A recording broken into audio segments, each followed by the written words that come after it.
how it is when you see your homeboys out, man. You be like, what up, nigga? You know what I mean? Why don't we switch it up? When you see him out, be like, what's happening, King? Okay, I see you, boy. You out here doing your thizzle. Ladies, you know how it be when you see another woman out, somebody you know, especially when she doing it, she got her stuff together. Y'all be like, yes, bitch, yes, yes, yes, yes. Instead of doing that when you see another lady or another woman out, when she come by, just be like, how you doing, queen? Speak some life into it. You know what I'm saying? Be like, how you doing, lady? How you doing, queen? Speak some royalty on it. Only we can make us prominent.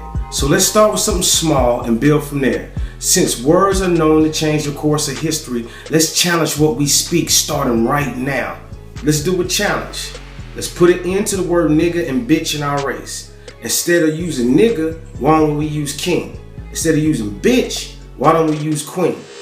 A nigga is a slave and a bitch is a female dog which has an owner. So these words that we are putting on ourselves give people or things or entities ownership of us, because we're saying we are meant to be owned by using these words that come out of our mouth. A wise man once told me, it's not what other people say about you that matters. It's what you say about yourself that matters. I want everybody to look at their son right now. If the world called your son a nigga, how would that make you feel? I want you to look at your daughter now. If the world called your daughter a bitch, how would you feel? Now I want you to look at your son. If the world called your son a king, how would that make you feel? Now I want you to look at your daughter. If the world called your daughter a queen, how would that make you feel? Let me ask you a question. Do you think the people in the civil rights movement died so we can call each other niggas and bitches? How would Martin Luther King feel if he was alive and he seen us today? Or Malcolm X, or Megan Evans, or Thurgood Marshall was just sitting around looking at us like, this is what we died for? Look, I'm guilty of using the word nigga. So I'm not just sitting here trying to be a hypocrite.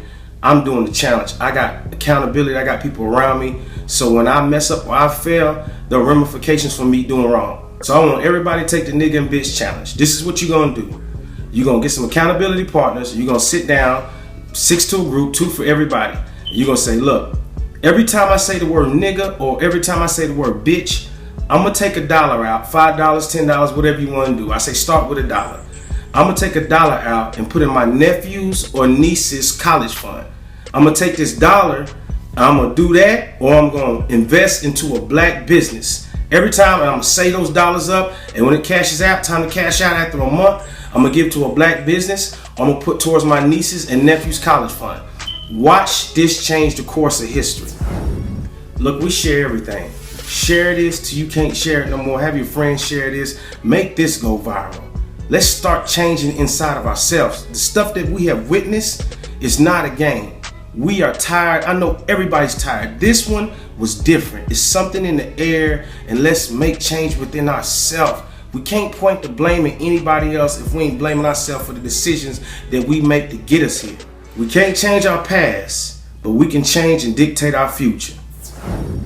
The reason why we use a king and a queen is because the only thing higher than the king and the queen is God.